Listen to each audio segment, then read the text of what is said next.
Hello दोस्तों, welcome to IP mat वाला। दोस्तों, कहा जाता है कि ज़िंदगी में जो सबसे इम्पॉर्टेंट चीज़ है वो होती है खुशी। यानी कि आपकी वजह से सामने वाले लोगों को कितनी खुशी मिलती है एंड आप अपने आप को कितना खुश रखते हो।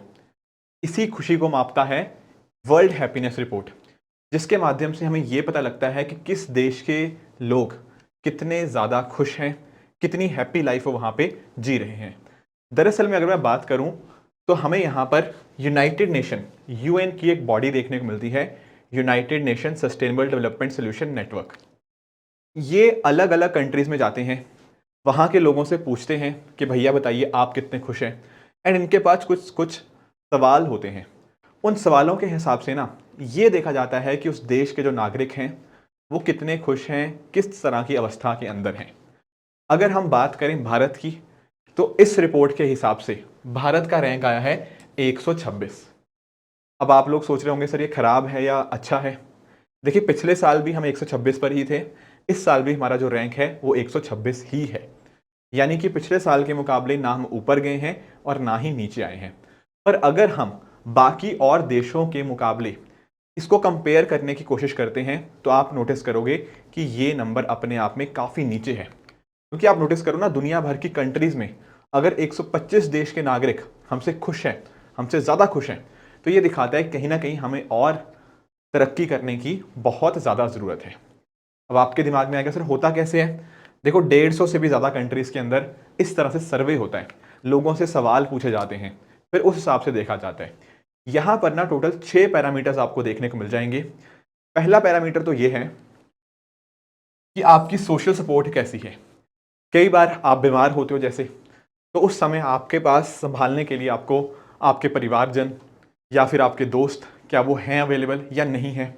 इसके साथ ही साथ आपकी कमाई कैसी है, क्या आप गरीब हो, अमीर हो, बीच में हो, उसके हिसाब से भी फ़र्क पड़ता है कि आप कितने खुश हो। इसके साथ ही आपकी हेल्थ कैसी है, कहीं ऐसा तो नहीं कि आप हमेशा बीमार रहते हो। एंड आप नोटिस करते हो कई बार ऐसा देखने को मिलता है कि जो पर्सन हमेशा बीमार रहता है या फिर वो कोई काम काज में नहीं लगता, अक्सर उसके अंदर उतनी खुशी नहीं देखने को मिलती। साथ ही साथ फ्रीडम, क्या आपके पास जो आप करना चाहो उस करने की आज़ादी है।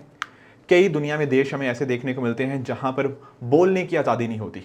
आप कुछ सरकार के अगेंस्ट बोल दो तो आपको अगर जेल में डाल दिया जाए तो वो दिखाएगा कि वहां पर लोगों के पास फ्रीडम नहीं है। या फिर कई बार ऐसा होता है कि मान लीजिए मैं आगे अपना करियर क्या चाहता हूँ, क्या मैं इंजीनियर बनना चाहता हूँ, क्या वो फैसला आपके हाथ में है या फिर कोई और आपके लिए तय कर रहा है। तो आप इस तरह से देख पाओगे कि जहां पर आपके हाथ में पावर होती है, जहां पर आप खुद अपने फैसले अपनी मर्जी के हिसाब से ले सकते हो, उस हिसाब से फ्रीडम आपकी हैप्पीनेस के अंदर कंट्रीब्यूट करती है। इसके अलावा जनरोसिटी, कुछ जगह के ऊपर दान दक्षिणा वगैरह दी जाती है, तो वो एक एस्पेक्ट हो गया। एंड एक बहुत ही इंपॉर्टेंट एस्पेक्ट है, वो है आपका करप्शन, भ्रष्टाचार। काफ़ी सारी दुनिया में ऐसे देश हैं, अफ्रीका में भी आपको देश देखने को मिल जाएंगे जहां पर भ्रष्टाचार यानी करप्शन बहुत ज़्यादा है। अगर मान लो आपको कोई भी अपना काम करवाने के लिए किसी को कुछ रिश्वत, किसी को कुछ घूस देनी पड़े, तो उस केस में आप नोटिस करोगे आप अपनी ज़िंदगी से बहुत ज़्यादा खुश नहीं होंगे।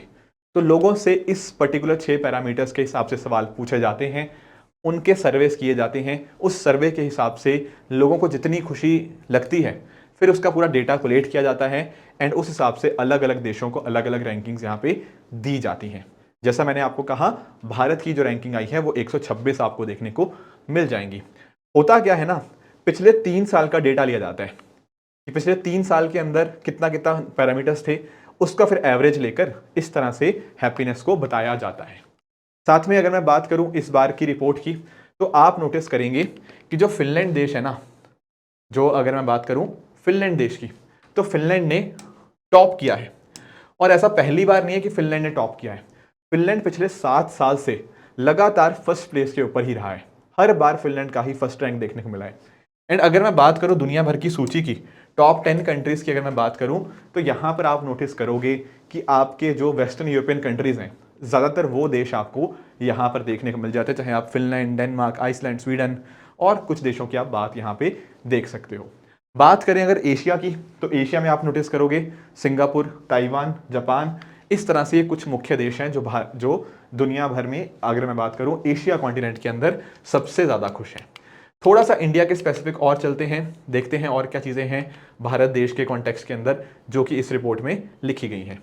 भारत के कॉन्टेक्स्ट में ऐसा देखने को मिला है कि आपकी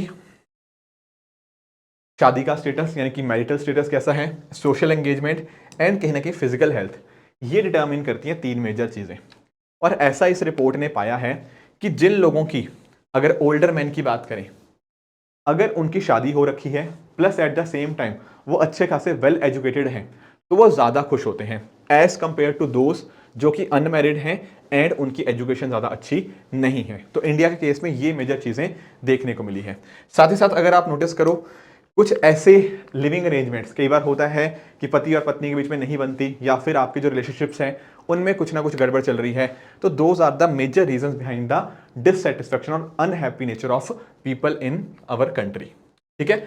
साथ ही साथ स्ट्रॉन्ग डिजायर रहती है ओल्डर इंडियंस के बीच में कि आप अपने जो रिश्तेदार हैं उनके साथ कैसे आपके बॉन्ड्स हैं। इसके साथ ही ना एक चीज और नोटिस करी गई है कि अगर एक तरफ हम पुरुषों को रखें यानी कि मेन को रखें और इधर हम वुमेन के साथ कंपैरिजन करें, तो इंडिया में जो महिलाएं हैं, women are more happier as compare to men. तो महिलाओं में ज्यादा खुशी है इस रिपोर्ट के हिसाब से एज कंपेयर टू पुरुष। अब ऐसा क्यों है? ऐसा इस रिपोर्ट ने बताया है कि वुमेन के सोशल बॉन्ड्स कहीं ना कहीं ज़्यादा होते हैं, यानी कि उनके दोस्त, उनके रिश्तेदार, कहीं ना कहीं सोशल कनेक्शन ज़्यादा होते हैं, जिस वजह से उनके अंदर हैप्पीनेस ज़्यादा देखने को मिलती है। Plus at the same time social support भी एक बहुत इंपॉर्टेंट रूप बन के सामने आती है, क्योंकि अगर आपको कोई भी परेशानी होती है तो उस केस के अंदर आप अपने दोस्तों के पास, आप अपने रिश्तेदारों के पास, आप अपने जो सोशल ग्रुप होता है उसके साथ बातचीत कर कर कोई भी अगर आपको समस्या आती है तो वो समस्या का डेफिनेटली निपटारा भी किया जा सकता है। तो इस तरह से इस रिपोर्ट के अंदर पूरी आप रिपोर्ट भी देख सकते हो, ठीक है ना, कि कौन सा रैंक किसका आया है। पर इंडिया के लिए डेफिनेटली ये सारे पैरामीटर्स काफ़ी ज़्यादा इंपॉर्टेंट बन जाते हैं। बात करें दुनिया में सबसे ज़्यादा नाखुश देश कौन सा है, तो ऐसा देखने को मिला है कि जो अफगानिस्तान है वो सबसे नाखुश देश है। It is at the bottom of the list. ऐसा क्यों?